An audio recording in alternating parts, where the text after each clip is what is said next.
Sometimes in life, you just feel like you're in a fog, waking up each day to just keep going, but not really sure what you're going for.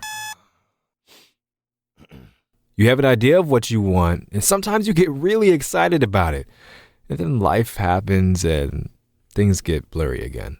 You know what you want in life, kind of, but it kind of feels like you're walking on a treadmill. Too many times I have found myself on this exact same treadmill, my friend. I get it. But years of study and mentorship have given me a little bit of clarity in this area, and I want to share it with you. You're listening to the Build Your Vision podcast, a podcast series about maneuvering the ups and downs of building a life that you're proud of, captured in real time. A community where dreamers become doers, and doers become world changers. Let's go. You want to be successful, right? I mean, the whole reason you like listening to this show is because you do have a vision that you desire to build for your life. Well, it's kind of hard to do that when you're not clear on who you are, where you're going, and why you're going there.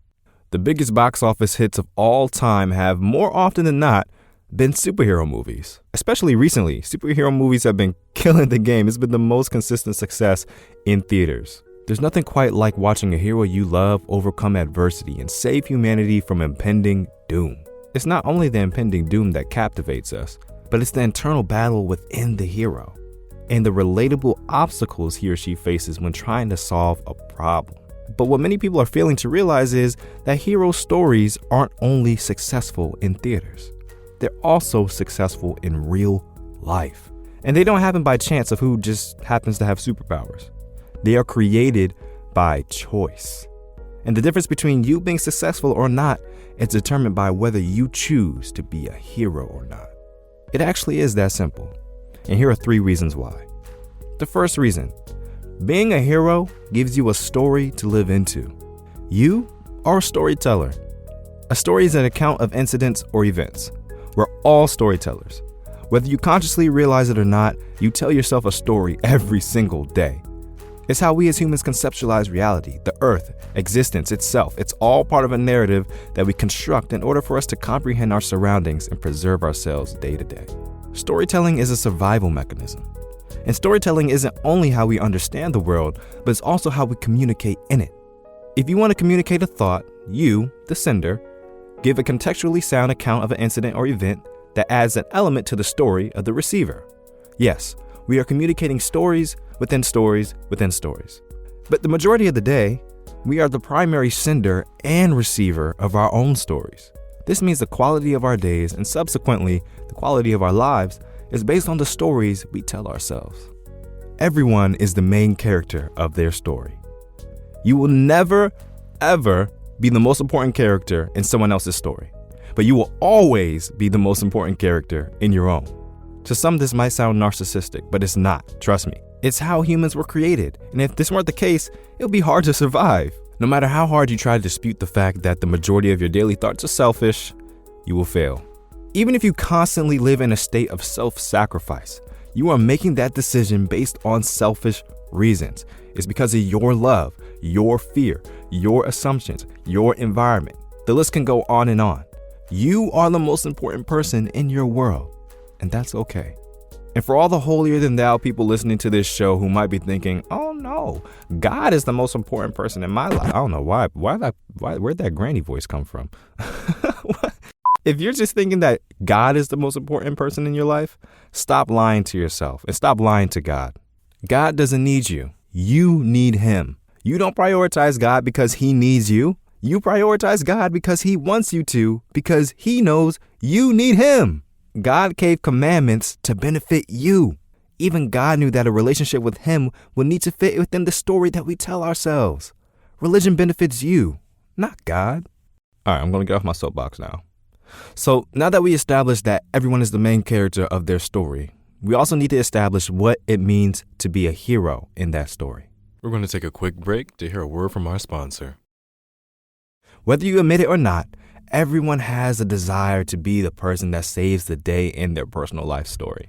This is especially true for visionaries and dreamers like you and I. Now, what is a hero? A hero is the principal character of a story who solves the problem. Not a problem, not a problem, the problem. Now, like I said, there are multiple stories within stories happening each day. So that also means that there are multiple problems to be solved each day and also multiple heroes to solve those problems. But each story has a primary desired destination and the problem that needs to be solved in order to get there. Without a destination, a problem, and a hero, there is no story. And when there's no story, there's no meaning. When people say life feels meaningless, you know they're no longer the hero of their story.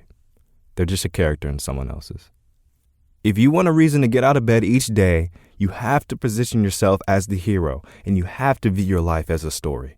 Without this perspective, you'll go nowhere quickly or anywhere slowly. All right, reason number 2, being a hero gives you a reason to serve. We all know that heroes save the day because they served others. No one has ever been called a hero who only served themselves. That's usually the opposite of a hero. Usually selfish intention is the motive of the villain. Every hero will tell you that nothing is more rewarding or a more accurate measure of success in life than serving others. Who do you feel called to serve? What do you passionately feel should be in this world but isn't? What role has God presently placed you in? Mother, student, mentor, leader? How can you best serve while operating in that role? And whoever says their life feels meaningless, they're not serving. All right, reason number 3, being a hero gives you a mission. A hero on a mission is one of the most dynamic individuals you will ever meet. Heroes on a mission are world changers, straight up.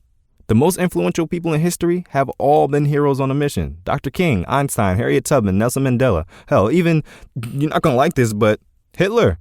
In his own eyes, Hitler was a hero on a mission. And even though his influence wasn't positive, his impact on the world is undeniable. A hero with a mission is someone who sees a problem or conflict, has a solution or is seeking one, and has a desired outcome for that solution. You do that every day without realizing it already. You realize you're hungry, you have a solution to go to Chick-fil-A with the desired outcome of a full belly.